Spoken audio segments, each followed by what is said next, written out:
نحمده ونصلي على رسوله الكريم أما بعد. First of all, Assalamu alaikum wa rahmatullahi wa barakatuh.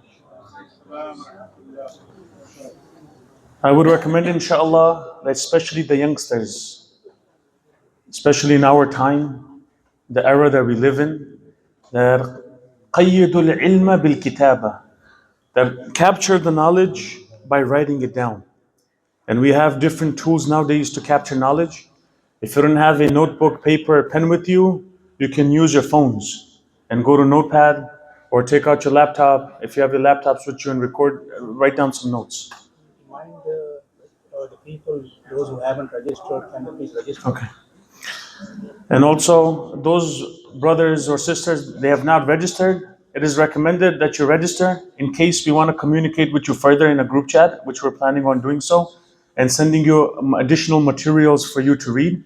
And inshallah, that'll be very beneficial. And also for future notification about this course, inshallah. So that the recordings and as well as the PDF that I will share with the translation of this book and the details about this, the recording of this video, we'll share in that group, inshallah. So please register. You can register through the website, or there are flyers over here. You can scan the barcode and register, inshallah. So alhamdulillah, with the fadl of Allah, here you go, we have Friday night adult classes in Masjid al-Baqi, alhamdulillah. In Aqidah 101, this class, we will not go over details and will not go over philosophical details of every single creed. Inshallah, this will be not introductory level, but intermediate level, very close to intermediate level, inshallah. So it's not an advanced class. We're calling it a class because of the presentations. There's a lot of time spent on presentations. So I want the community to write this down, record the main points from here using your phone or technology or paper and pen, inshallah. This book that we're going over, Aqidah al-Tahawiyah, al-Aqidah al-Tahawiyah. It belongs to the great Imam Abu Ja'far al-Tahawi. The information about him will come soon, inshallah. This course will introduce students to the creed of Sunni Islam. There's two famous divisions. You can say they claim to be Muslims, or they are Muslims. Let's not go into the details of it. One is the Shia, and then one is the Sunnis. Majority of us are Sunnis. And then there's also a group called the Shias, and they live in Iran and different parts. You have them in different parts of the world as well. You have them here as well in America. They have their own community. What are the differences? That's something we'll talk about later, inshallah. What we're going to study is the Aqidah of Sunni Islam, because we all are Sunnis. Sunni is just a small mukhtasar word for Ahlus Sunnah wal Jama'ah. That's the real word, which is going to come up in the upcoming slides. Let me just click this so you guys can see the title. Ahlus Sunnah wal Jama'ah. This is the big name. So when we say Ahlus Sunnah wal Jama'ah, this refers to the Sunni Islam, and that is the Islam of Rasulullah sallallahu alaihi wasallam and the Sahaba. And we'll talk about the details of this. So this book, Al-Aqidah al-Tahawiyah, inshallah, I'll share the PDF of this in the group chat later. There's an English translation of it. I have the Arabic in front of me. This book goes over the basic creed, the basic beliefs, to differentiate between the false beliefs out there. What does a Muslim believe in? How I will teach this book is, inshallah, we'll go over each creed on the book. I'll have a PowerPoint for it. We'll go over the translation, and we'll go over brief explanation from Quran, Sunnat, and the Sahaba and the early scholars. We'll go over why do we believe in this? Here's the Quranic ayat. Why do we believe in this? Because is the hadith. Why do we believe in this? Is the statement of the Sahaba. This is how we're going to go over this course, inshallah. And here and there, we'll have some philosophical discussions, but not a lot, because then maybe we're not ready yet as a community at that level. You need to have introduction, then you level up, and then the highest level is you talk about it from all the philosophical discussions with all the proofs and all the syllogism that you need to use. But that's all the way advanced level. And obviously, textbook that we have is Aqidah al-Tahawiyah. It's a very tiny book. We can finish this maybe right now. If I read it, probably in 30 minutes, we'll finish the entire book just in Arabic. But this book has been studied, they study this in Al-Azhar University, in Medina. The Salafis, they study this book. The Hanafis study this book. Shafis study this book.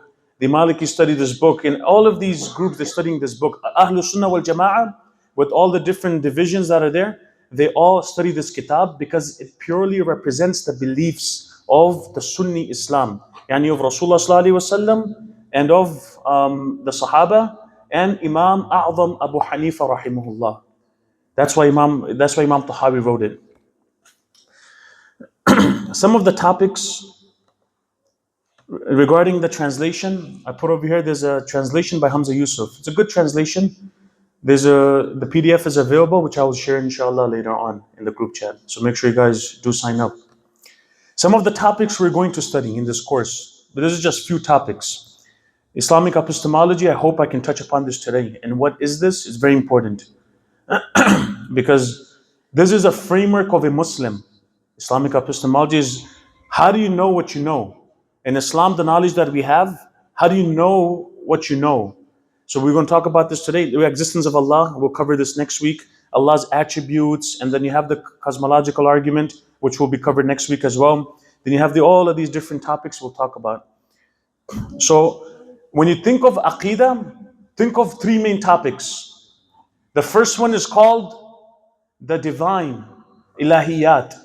Yani it's about Allah's existence and the attributes of Allah. What is our belief about Allah and His sifat and His attributes? That's the first part. So there's chapters dedicated to this only. Every Aqidah book is like this. So I'm just giving you the summary of all summaries. Three main topics.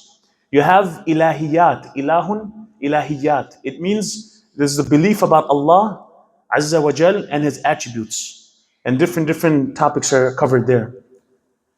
Second thing is nubuwwat. It means prophethood. So then we have to establish the prophethood of Rasulullah Sallallahu Alaihi Wasallam. We have to talk about how do we establish this and the different qualities of the prophet. So that's called nubuwwat, risala. Yani beliefs regarding the prophets. And then finally you have the what you call maghibat or mughayyabat, the ghaibi issues. What is the ghaibi issues? The famous term is, if you can look at the slide, Islamic eschatology. It's a big word, but it refers to the unseen. Yani the signs of the hereafter, what will happen to us after death, and so on and so forth. This is also discussed in Aqidah books because we need to believe in it. If you don't believe in it, it's a big problem. So that's why in Aqidah books you have these three discussions. Some have it in detail, some have it very summarized. Our book Aqidah al-Tahawiyah is a very summarized version of it, and it's accepted by almost everyone. So these are some topics we'll study. Click on the top. Okay.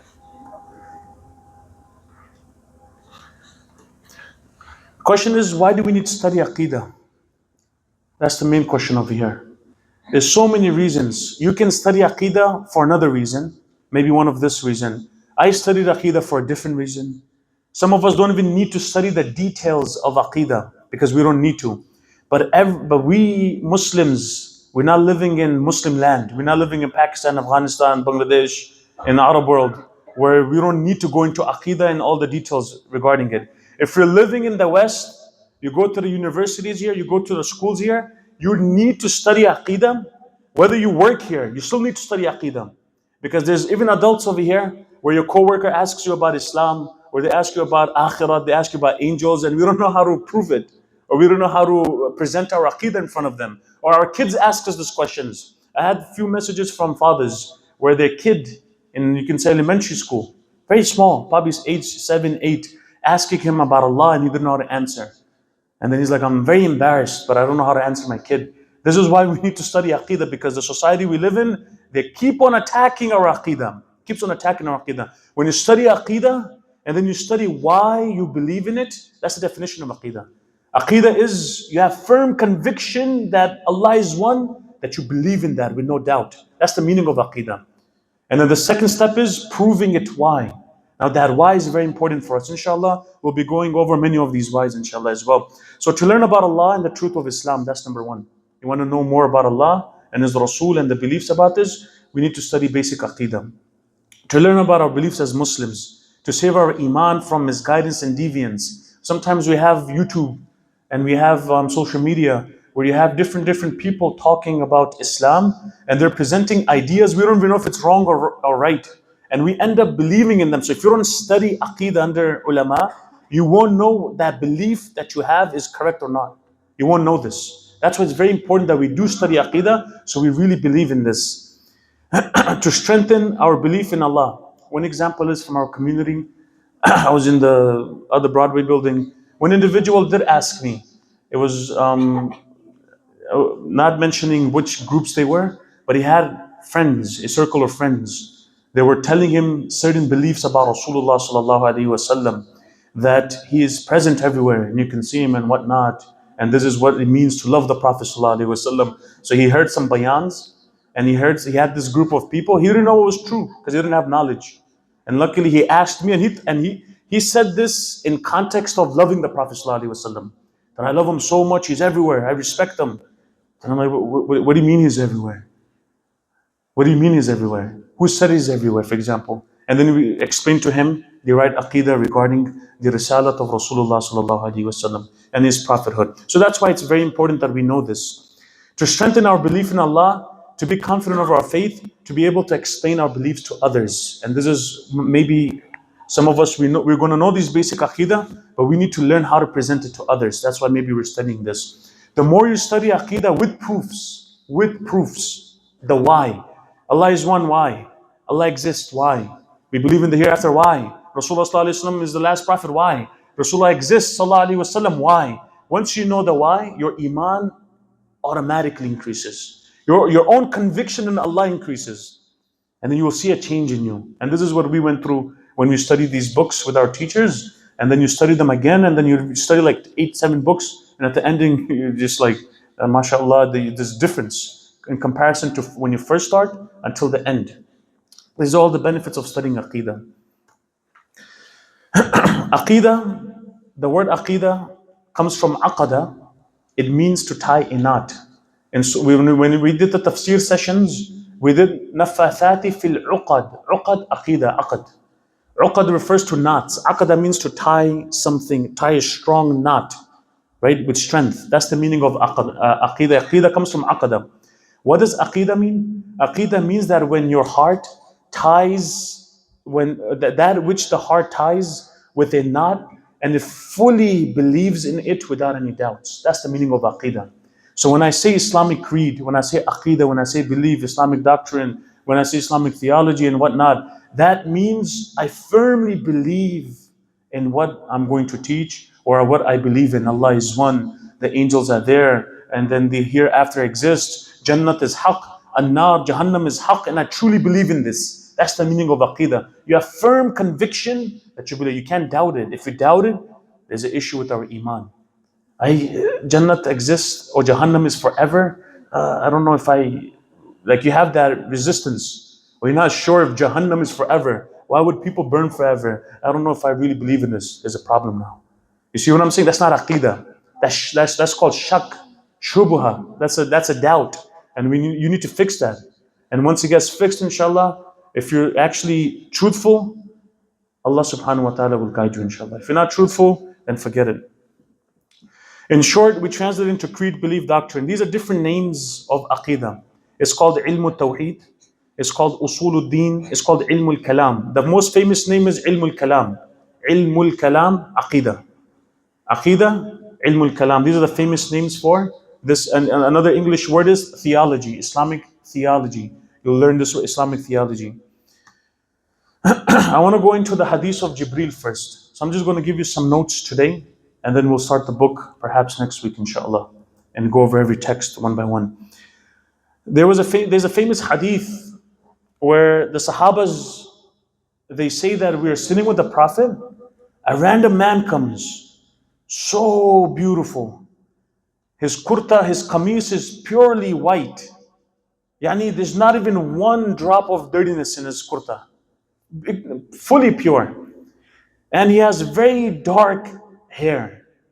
A handsome man came to Rasulullah sallallahu alaihi wasallam. He comes he joins his knees with the knees of the Prophet. And the Sahaba say, we don't know this man. Nor does he look like he's a traveler, musafir. Because if you're a musafir, you're disheveled. You don't have the best look to you. But this man has the best look, the most beautiful. And we don't know who he is, a stranger. He comes to Rasulullah sallallahu alaihi wasallam randomly. And just imagine a guy walks in right now, so beautiful. And he comes up right in front of me. Or in this context, comes to Rasulullah sallallahu alaihi wasallam. He joins his knees with the knees of the Prophet. So you think of it in tashahhud position. He joins the knees directly with the knees of the Prophet, and Umar is sitting, Abu Bakr is sitting. Umar, you know Umar's mizaj, he's ready to fight. Who's coming near to the Prophet ﷺ? Who is this man? Why is he here? I'm ready to beat him up. But the Prophet ﷺ didn't allow that. So whatever, this continued on, and then he places his hand on the thighs of Rasulullah ﷺ, and then he asks a question. He says, "O Muhammad, akhbirni anil Islam." "O Muhammad, tell me about Islam. What is Islam?" And then the Prophet ﷺ responded, Islam is that you testify, Shahadatu Allah ilaha illallah. The 5 pillars of Islam. This is where we establish the 5 pillars of Islam. This is 5 pillars. Islam is that you testify there is no deity except Allah. Muhammad is his messenger. You pray, you give zakat, you fast in the month of Ramadan, you perform your hajj if you're able to do so. This is how we explain Islam. So when you need to explain Islam, someone just explain it like this. Because the Prophet explained it like this. Someone asks you, what is Islam? Here's the response of the Prophet ﷺ. Everyone understood this? From here we establish the entire field called fiqh. Some people say fiqh is bid'ah. Very less people say this now, but initially people were saying to study fiqh of Abu Hanifa, fiqh of this is bid'ah. There's no hadith about it. This is establishing fiqh. Because what do you study in fiqh? You study in fiqh salat, zakat, Sawm, Hajj, transactions. This is what the hadith is talking about. Learn about this. So from here we establish fiqh, the discipline called fiqh. Then this man that came, he said, you have spoken the truth. He tells the Prophet, you have spoken the truth.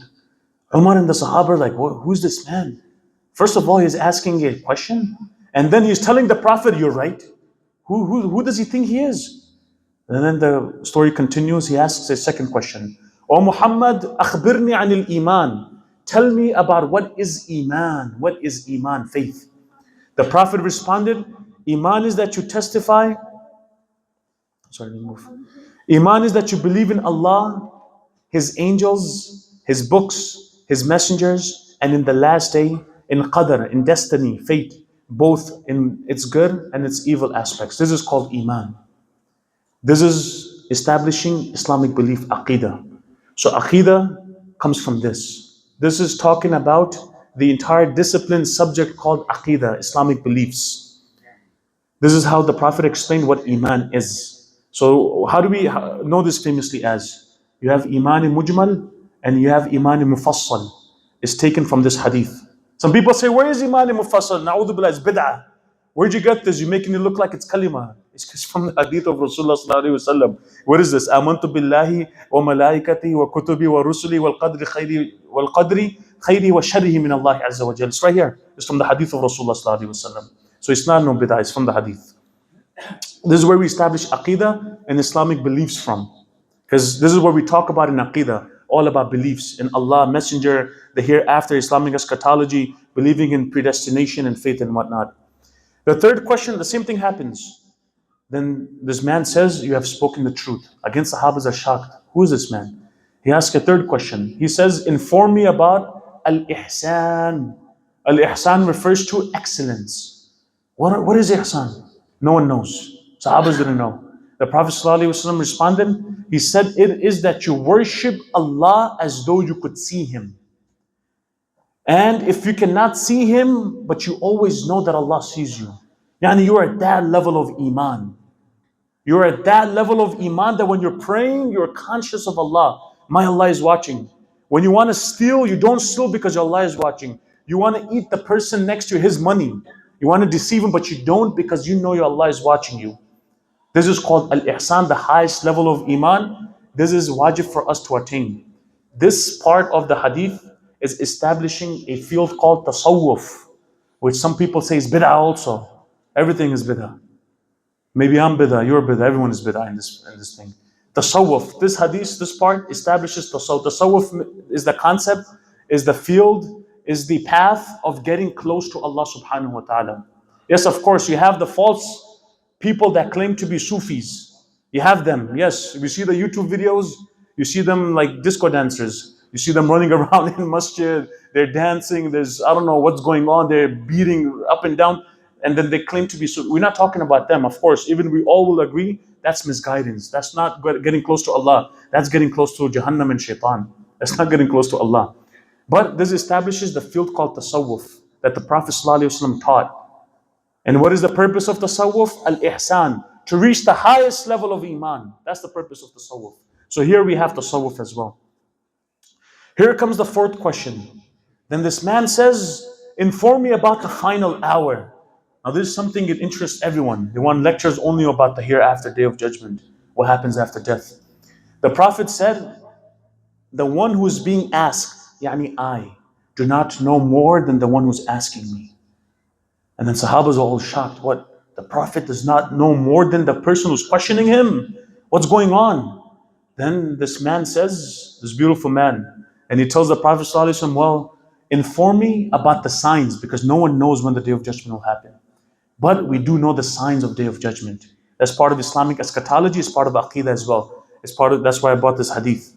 The Prophet ﷺ gave 2-3 signs of it. He said, when the slave girl will give birth to her mistress. And this can be interpreted in 2 ways, but one of the famous way is when the parents will become the slave of their kids. When the parents will become the slaves of their kids. What does that mean? Yani, the mother becomes like a slave in the house, disregarded. Truly nowadays is like that. Your friends are more closer to you than your own father and mother. You know, we get married and we totally forget about our mother, we throw her away. And our father. So now this is what the Prophet ﷺ predicted. End of time, disobedience of parents will increase. This is what it means. That you will see barefooted, naked, destitute, the herdsmen of the sheep, shepherds, they'll be competing with each other in raising lofty buildings. What does this mean? This refers to, you look at Saudi, what was it a couple of years ago, right? Look at all these Arab Mamlaka. Look at UAE and their halat before the discovery of oil. They were shepherds, and they were poor. They didn't have much to wear. They were more for they were Baddus, they were Bedouins. Their dress was such that sometimes even their aura would be exposed. So the Prophet said a time will come when these type of people, they'll be competing in who's making the biggest building. Is it the clock tower? Or is it Burj Khalifa? Or is it going to be a new country coming up with a new building? It's all happening right now. So these are from the signs of Qiyamah. So these are minor signs and they've happened. The Prophet predicted this a long time ago. And then the hadith ends here. This man gets up and he leaves, he disappears. He goes away from the sight of the Sahaba. Once they disappear, the Prophet ﷺ saw that the Sahaba are all confused. Like, who's this man? And especially Umar is confused. He knows that Umar, there's something in the heart of Umar. Umar is confused. Who is this man that came here and said this to the Prophet? So he looks at Umar and he tells Umar, Ya Umar, atadri man sa'il? Do you know who the questioner was? Umar says, Wallahi ya Rasulullah, you and Allah know best. Rasulullah ﷺ said, and you know the answer, say it. Anyone knows the answer? This is Angel Jibreel. Atakum Jibreel yu'allimukum dinakum. This was Angel Jibreel, that's why it's called Hadith of Jibreel. If you look at the top, it's called Hadith of Jibreel for a reason. That was Angel Jibreel who came to teach you about your religion. And then the Sahabas were all excited and happy. That was Jibreel alayhi salatu wasalam that came. Questions a little bit later, okay? Let's talk a little about Imam Tahawi. It's very interesting. Majority of us are Hanafi in fiqh. Who's Hanafi here? Just raise your hand. Hanafi in fiqh. If you don't know what it means, raise your hand also. If you don't know what Hanafi means, raise your hand.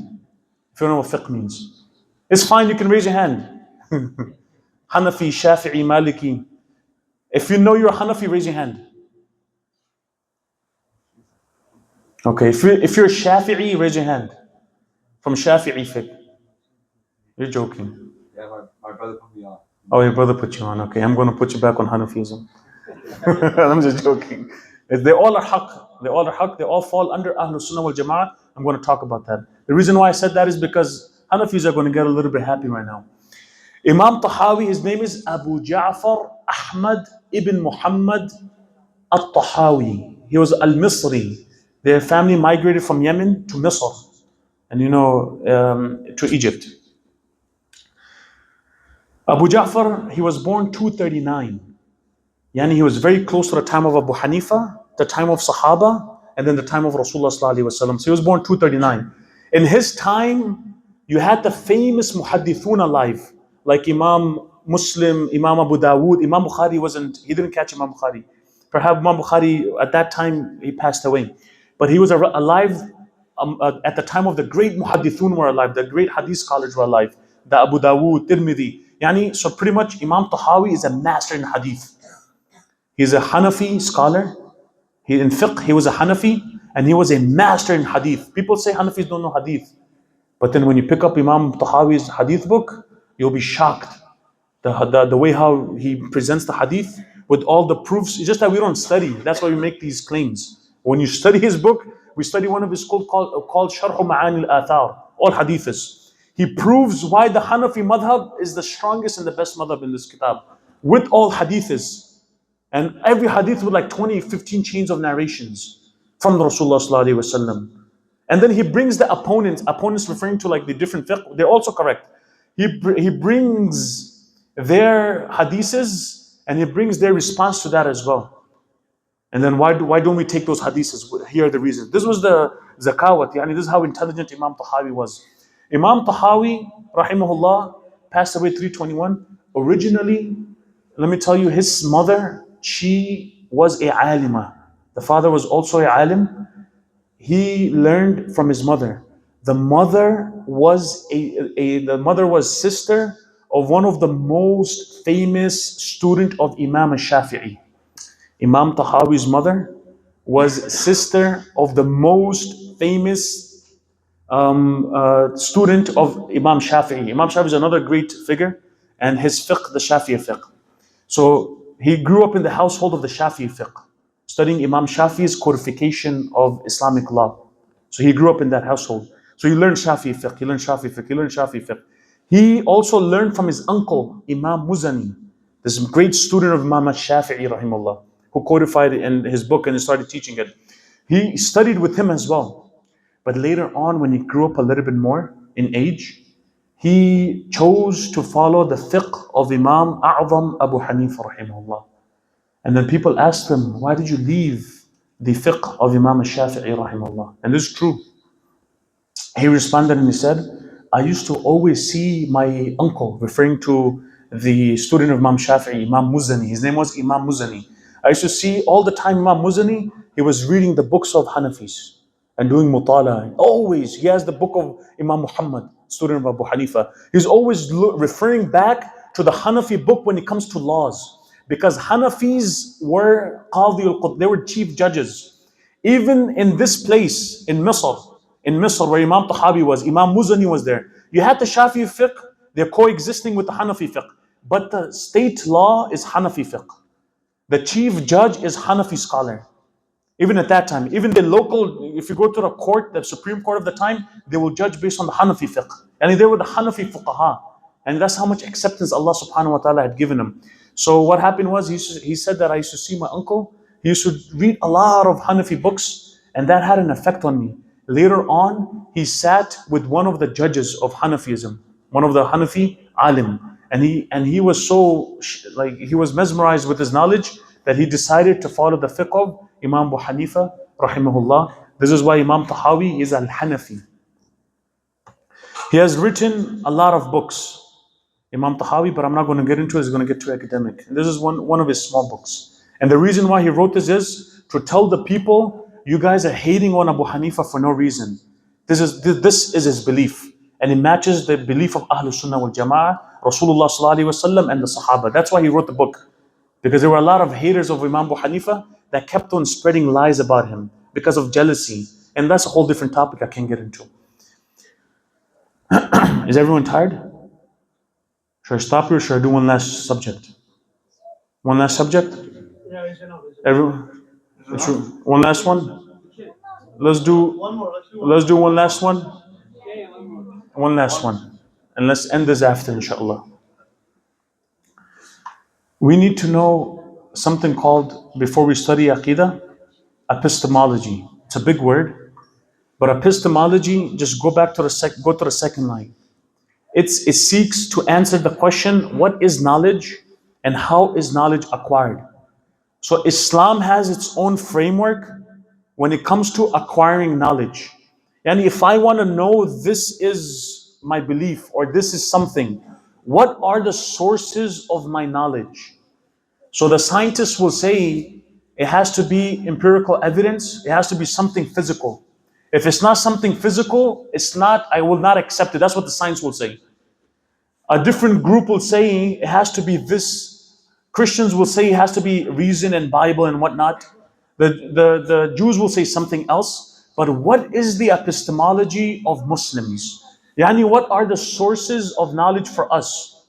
And this is very important for us, sources of knowledge. So, Islamic epistemology, and I promise I'll end after this. I don't want to make this long. The biggest source of knowledge for a Muslim is, that's why we're different. When people ask you sometimes, why do you believe in this? It is right for you to say, because the Quran says so. And it's not logically wrong.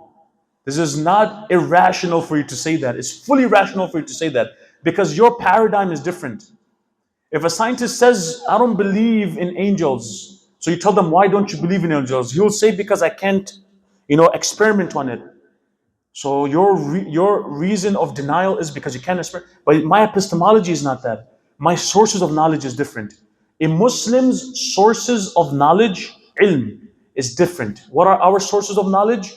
Quran and the Sunnah of Rasulullah sallallahu alaihi wasallam. The biggest source, Quran and the Sunnah of Rasulullah sallallahu alaihi wasallam. You have to write this. Very important.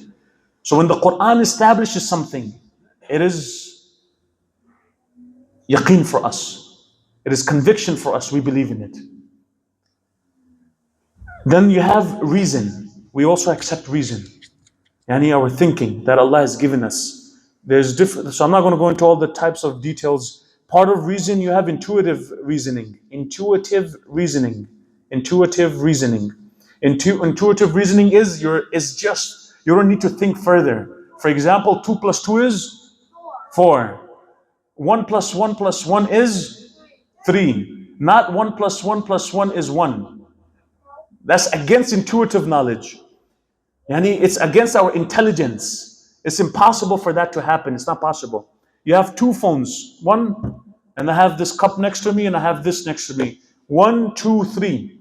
Allah made us such a way we have intuitive knowledge. We don't need to think further. How many is this in front of me? 1, 2, 3. That's 3. I'm not going to say this is 1. Everyone will say you're irrational. So that's called, as part of intelligence, called intuitive knowledge. Then you have the 5 senses. Islam, we do accept the 5 senses. It's for me to know. For example, I walk in the masjid. How do I know, for example, Brother Muhammad is here? I saw him. I used my eyes, I saw Brother Muhammad. I have an image of him. So my knowledge of Brother Muhammad being inside the masjid is because of my 5 senses. It's limited, but we do take it as a source of knowledge. We do take it as a source of knowledge. Then you have mass transmission. Like, how do you prove that the Prophet existed? Mass transmission. Then they'll be like, wait, but you're just saying that because he's your Prophet. But how do you prove that, for example, the founder of this country existed? How do you prove that? How do you prove that Fir'aun existed? They will say, yes, Pharaoh existed. But how do you prove it? Mass transmission. Mass transmission is so many people have narrated an incident that you cannot say they're liars. It becomes necessary for you to accept it. Now, for example, I ask you, who's your father? Especially those who are old. You can't even say, go check my DNA and whatnot. And all these different. Who's your father? How do you know? The entire community have been telling you that your Baba Jan over here is your Baba Jan. This is called mass transmission. And we accept this. Then you have true reports like the hadith. When someone is truthful, honest, and he tells you that an incident has happened, then it has happened. Then you have the consensus of Sahaba and scholars. This is also a means of knowledge for us, Islamically. So this is our framework. When you think of Islamic knowledge or any information, it has to go through these channels. Some of it will come from Quran, some comes from Hadith, Some will come from the Sahaba. So you have to accept this. We can't deny. This is our epistemology. Intuition, yes, we do accept that. Reason, we do accept it. But for us, listen to this, and I'll end off with this. Ahlul Sunnah wal Jama'ah, us. We believe that the primary and the most important is Quran and Sunnah. If logic or senses or whatever the case is, it contradicts the rules of Allah, Kitabullah, we will take Kitabullah. This is what we believe in. We will take the book of Allah subhanahu wa ta'ala. This is our belief. And the proofs of this we'll cover perhaps in the upcoming sessions. So this is where we end off.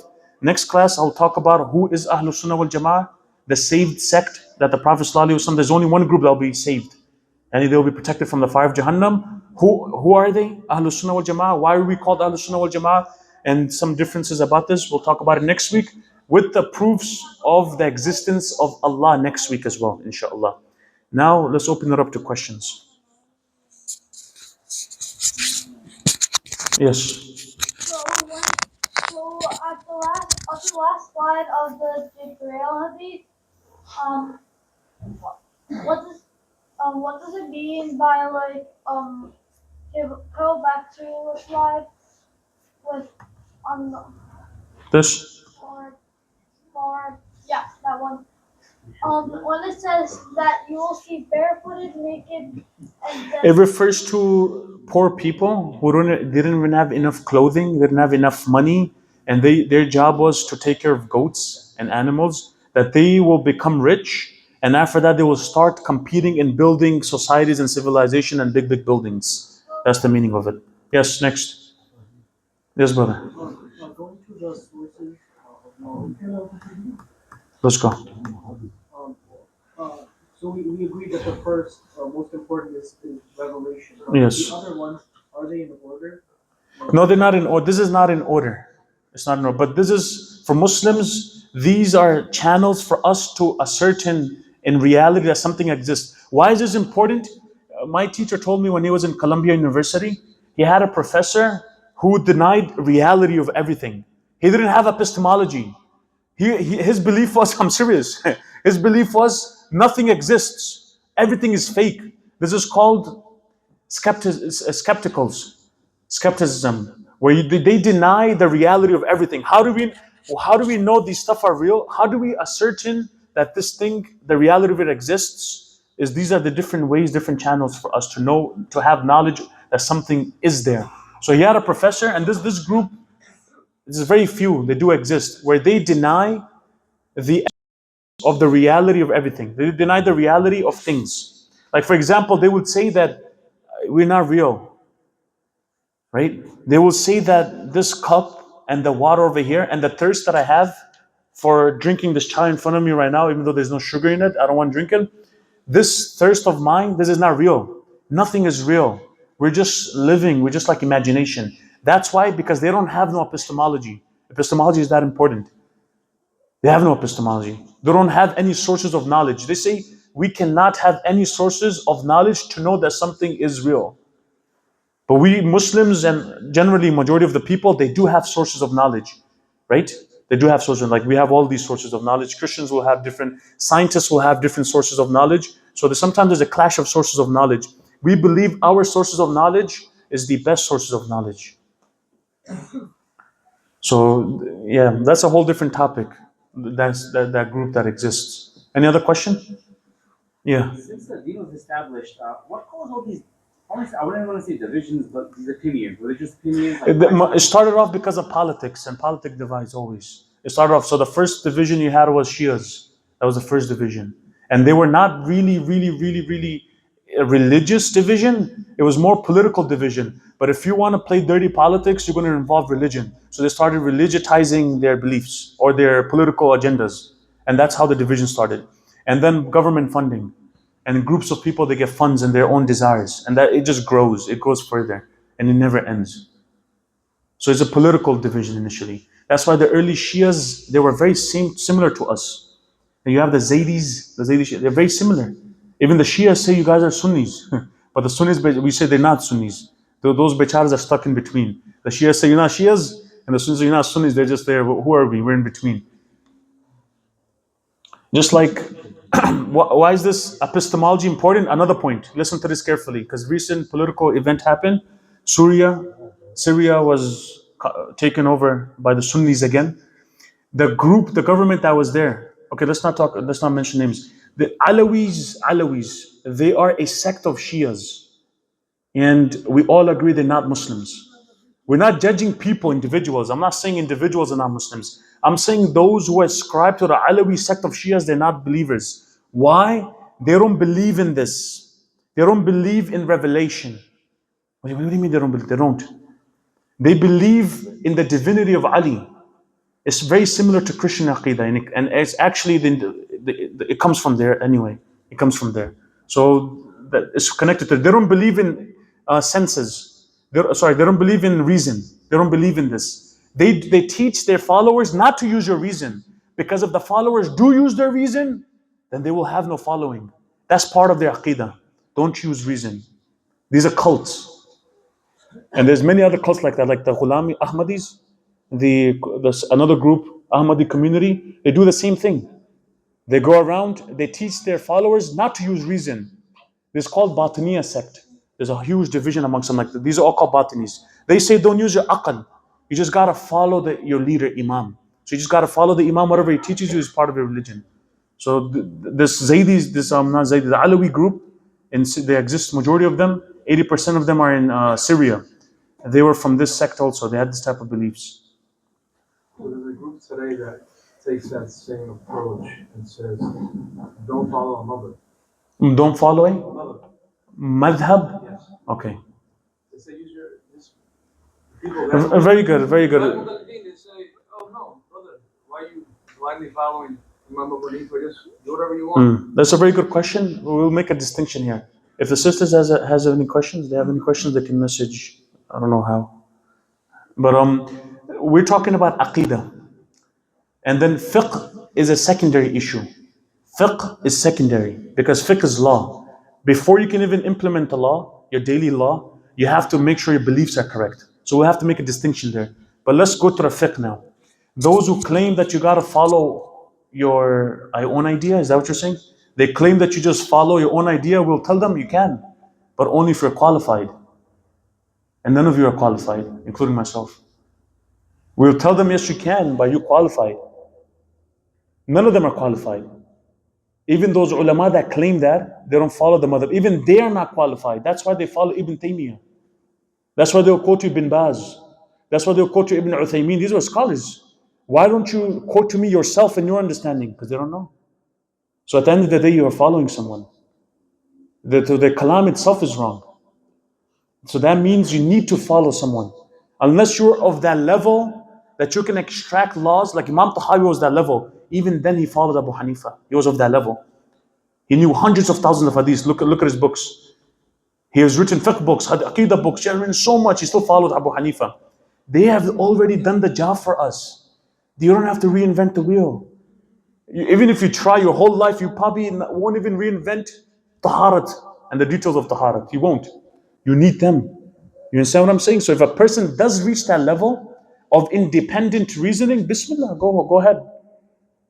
It's not necessary for you to stick to one. No one denies that. But majority of the people are not of that level. Even ulama are not of that level. That's why they need to follow one. So that it's not based on desires. You understand? It's not based on desires. And it came from the time of Sahaba also. They used to stick to one individual. So Madanis will stick to one Sahabi.